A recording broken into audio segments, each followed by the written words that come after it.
बहुत समय पहले की बात है। एक गांव में दो किसान रहते थे। एक का नाम था रामू और दूसरे का नाम गोपाल। दोनों बचपन के अच्छे दोस्त थे। रामू थोड़ा गरीब लेकिन एक बहुत ही मेहनती किसान था, जो हर दिन सूरज उगने से पहले ही अपने खेतों में काम करने चला जाता था।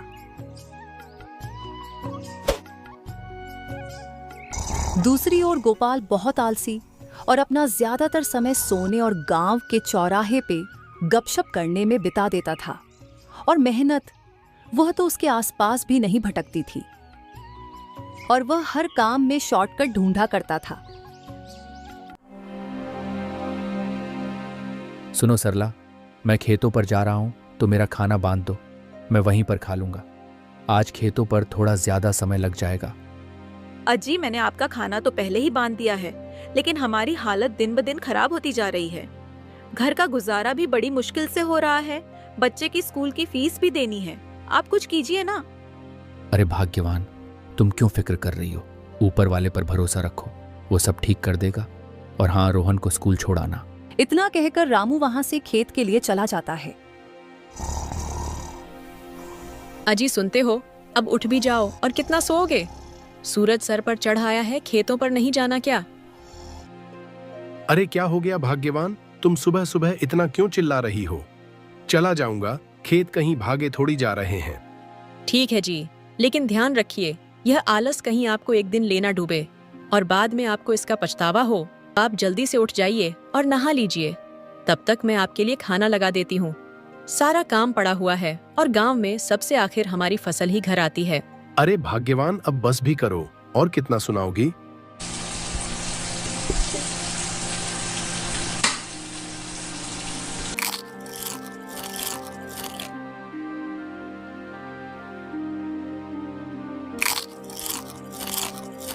अरे भाग्यवान, आज खाने में बस ये चावल और सब्जी ही बने हैं क्या? कुछ और अच्छा खाना नहीं बना सकती थी क्या? जी, आपको अच्छा खाना चाहिए तो आप कुछ काम धाम कीजिए ना। ये तो पिछले साल की फसल के कुछ पैसे बचे हुए थे, उससे मैंने कुछ दाल चावल और सब्जी खरीदे थे। आप तो बस दिन भर सोते रहते हो और बाकी का समय गपशप करने में बिता देते हो। इसको बोलने से तो अच्छा था मैं ये चावल और सब्जी ही खा लेता। अच्छा ठीक है रूपा, मैं खेतों पर जा रहा हूँ।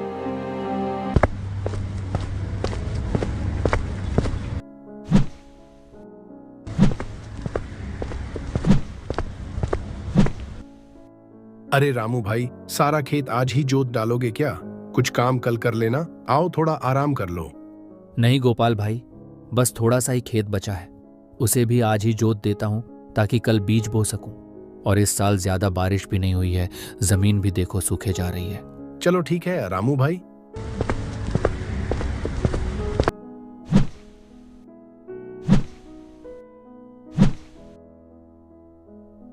अरे कितनी धूप है!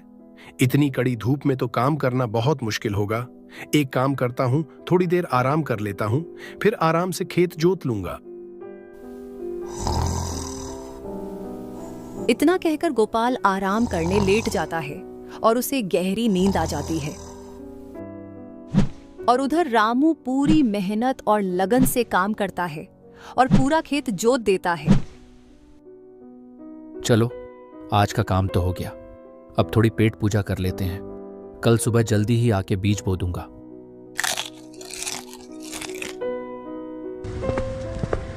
रामू खाना खाने बैठा ही था, तभी उसके पास एक साधु महाराज आते हैं। अरे बेटा, बहुत भूख लगी है, कुछ खाने को मिलेगा? साधु महाराज, आज मेरे पास ज्यादा कुछ तो खाने को नहीं है। मेरी पत्नी ने यह थोड़ी सी आलू की सब्जी और रोटी भेजी थी। आइए महाराज, खा लीजिए। अरे ये रामू के पास कौन आया है? मुझे तो कोई दिव्य पुरुष प्रतीत होता है। प्रणाम साधु महाराज। खुश रहो बेटा। यह लीजिए, मेरी पत्नी भी बहुत स्वादिष्ट खाना बनाती है। आइए महाराज, खाना खा लीजिए, मैंने आसन लगा दिया है।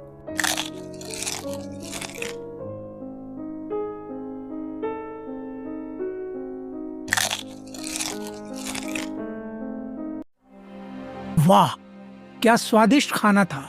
मेरी भूख शांत करने के लिए तुम्हारा बहुत बहुत धन्यवाद। साधु महाराज, धन्यवाद की कोई ज़रूरत नहीं है। आप तो बस हमें यह आशीर्वाद दीजिए कि हमारी फसल अच्छी हो। तुम दोनों को मेरा आशीर्वाद बेटा। जो मेहनत करते हैं वे हमेशा सफल होते हैं। इतना कहकर वह साधु महाराज अपनी झोली में से कुछ छोटे छोटे बीज निकालते हैं और उन दोनों को दे देते हैं। सुनो बेटा, यह कोई साधारण बीज नहीं है, ये जादुई बीज है। इनको अगर तुम अपने खेतों में बो दोगे, जैसा चाहोगे वैसा ही होगा। लेकिन ध्यान रखना, इनको मेहनत और प्यार से सींचना जरूरी है। आपके इस अमूल्य उपहार के लिए बहुत बहुत धन्यवाद साधु महाराज। मैं मेहनत और प्यार से इनकी बहुत अच्छी देखभाल करूंगा। साधु के वहां से जाने के बाद रामू और गोपाल उस जादुई बीज के बारे में चर्चा करते हुए घर की ओर निकल पड़ते हैं। अरे रामू भाई, यह बीज अगर सच में जादुई है तो हमको मेहनत करने की क्या ही जरूरत है। नहीं गोपाल भाई, साधु महाराज ने हमको बोला था इसके लिए मेहनत करना जरूरी है। और तुमको पता है, जो लोग मेहनत करते हैं फल हमेशा उन्हीं को मिलता है। उन जादुई बीजों के बारे में बातें करते करते दोनों दोस्त घर पहुंच जाते हैं और सारी बातें अपनी अपनी पत्नियों को बताते हैं। अरे सरला, आज खेत में मेरे पास एक साधु महाराज आए थे और उन्होंने मुझे कुछ बीज दिए थे और बोल रहे थे यह जादुई बीज है, इन्हें मेहनत से सिंचोगे तो जैसा चाहोगे वैसा फल मिलेगा। अजी, यह तो बहुत अच्छी बात है। मुझे लगता है हम पर भगवान की कृपा हुई है। आप कल ही इन बीजों को खेत में बो दो और हम इनकी अच्छे से देखभाल करेंगे। उधर गोपाल भी अपनी पत्नी को साधु ने जो बीज दिए उनके बारे में बताता है। अजी, अगर यह बीज सच में जादुई है तो कल सुबह ही आप इनको खेत में बो दो और अच्छे से उनकी देखभाल करो, जिससे कि हमारी गरीबी दूर हो जाए।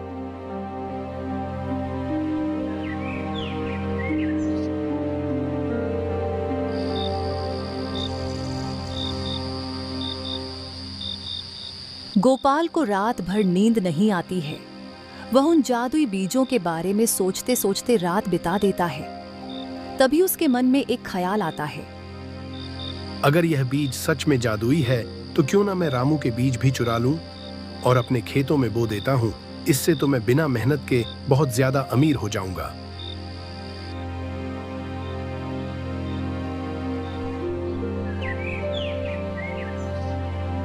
ठीक है सरला, साधु महाराज ने जो बीज दिए थे उनकी बुवाई करने मैं खेत जा रहा हूँ।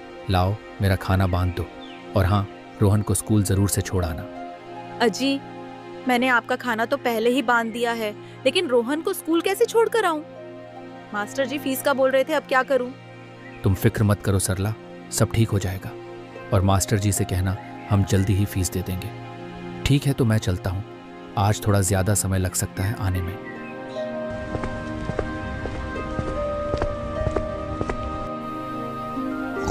अरे, आप अभी तक सो रहे हो? सूरज सिर पर चढ़ आया है, खेतों पर नहीं जाना क्या?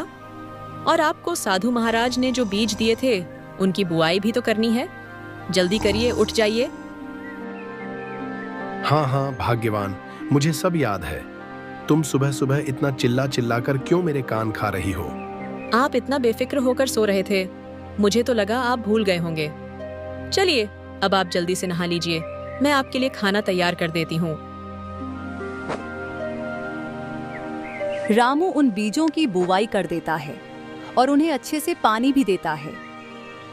और उधर गोपाल छुपकर उसके घर जाने का इंतजार कर रहा था ताकि वह उसके बीज चुरा ले। रामू के घर जाते ही गोपाल चुपके से उसके खेत में जाता है और उसके बीज चुरा लेता है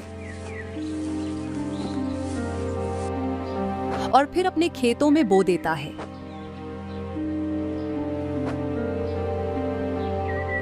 उस भोले रामू को क्या ही पता चलेगा कि मैंने उसके बीज चुरा के अपने खेत में बो दिए। चलो, अब मैं थोड़ा आराम कर लेता हूँ। और वैसे भी यह जादुई बीज है, मुझे मेहनत करने की तो क्या ही जरूरत है। और इससे मैं गांव का सबसे अमीर और धनी आदमी बन जाऊंगा।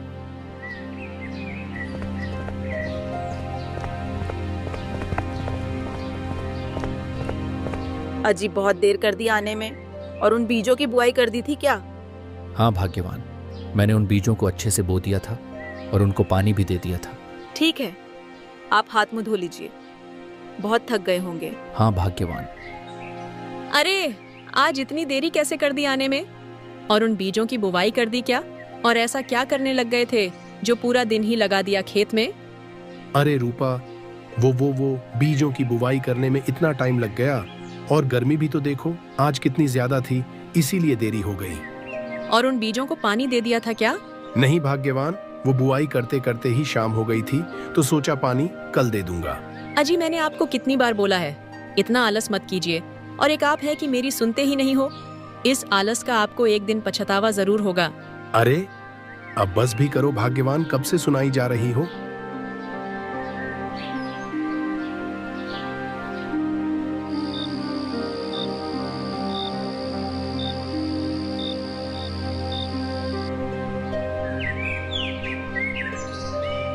रामू के खेत में छोटी छोटी तरबूज की सुंदर बेलें उगती हैं। रामू रोज खेत जाके उन्हें अच्छे से सींचता और उनकी बच्चों की तरह देखभाल करता। वहीं गोपाल के खेत में रामू के खेत से भी अच्छी फसल उगी, लेकिन वह उनकी ज्यादा देखभाल नहीं करता है। ये तो जादुई बीज की फसल है, मुझे ज्यादा मेहनत करने की क्या ही जरूरत है। और वह अपना ज्यादातर समय आराम करने में बिता देता।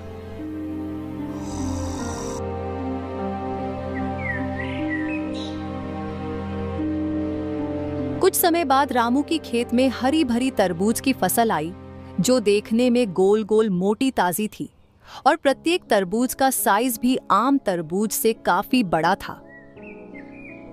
उन्हें देखकर रामू बहुत खुश हुआ। उसने यह बात जाकर अपनी पत्नी को बताई। उसकी पत्नी भी बहुत खुश हुई और वह दोनों तरबूज की फसल तोड़ने के लिए एक साथ खेतों में आए।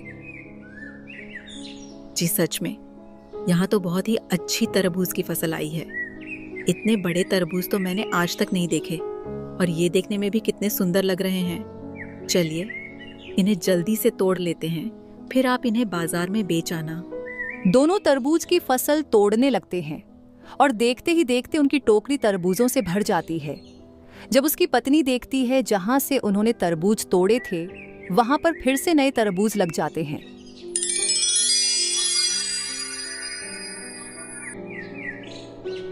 अजी देखिए ये क्या हुआ। अभी तो हमने इन फसलों से इतने सारे तरबूज तोड़े थे और इनमें फिर से तरबूज लग गए।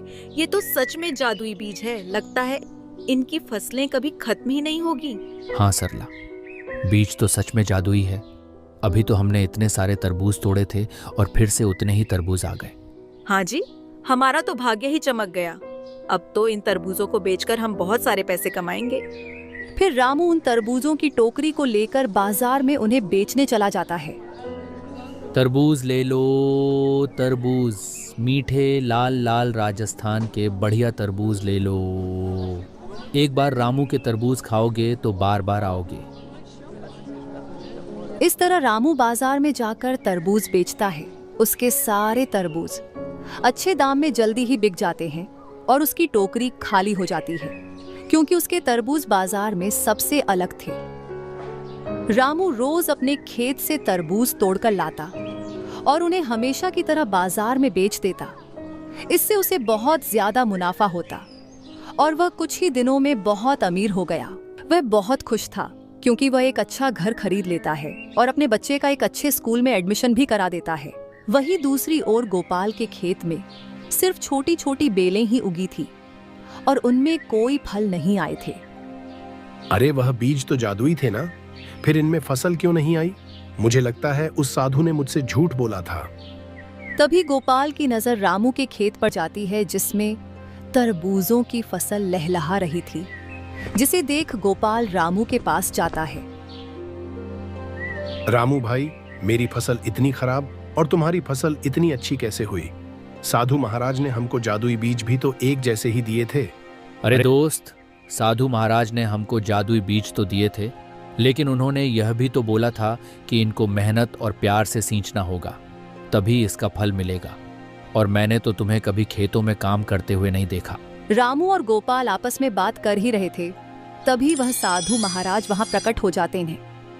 सुनो बेटा, जो मेहनत और ईमानदारी से अपना काम करते हैं, फल हमेशा उन्हीं को मिलता है। और तुमने ना तो मेहनत की और साथ ही रामू के बीज चुरा के उसके साथ गलत किया। और तुमने जैसा कर्म किया वैसा ही फल तुम्हें मिला है। माफ कीजिए महाराज, मैं आगे से कभी ऐसा नहीं करूंगा। हमेशा मेहनत और सच्चाई की राह पर चलूंगा। साधु महाराज वहां से अंतर ध्यान हो जाते हैं और आखिरकार गोपाल के हाथ पछतावे के सिवा कुछ नहीं लगा और उसको साथ ही यह सीख मिली कि जीवन में हमेशा ईमानदारी और सच्चाई से रहना चाहिए। रामू भाई, मुझे माफ कर दो, मैंने आपके साथ बहुत गलत किया। कोई बात नहीं गोपाल भाई, अब तुम भी मेहनत करो और ईमानदारी से रहो। ऊपर वाला सब देखता है। रामू की ईमानदारी और मेहनत की राह उसकी गरीबी को मिटाती है और उसको अच्छे जीवन की ओर ले जाती है। वहीं दूसरी ओर गोपाल भी अपनी आदतें सुधारता है और अपने खेतों में कड़ी मेहनत करने लग जाता है, जिससे उसके जीवन में भी खुशियां आ जाती हैं।